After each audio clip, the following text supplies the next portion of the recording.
Assalamu alaikum YouTube көрүүчүлөр. Умар Кейжи YouTube каналынын катталуучулары жана көрүүчүлөрү.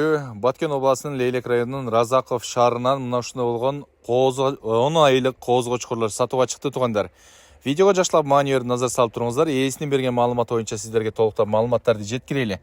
Козларды жакшылап байкап көрүңүздөр туугандар. Буларды оптумга 55 000 сомдон айтылып жатат. Кеми бар дейт. Бойлору 90га чейинки козлар дейт.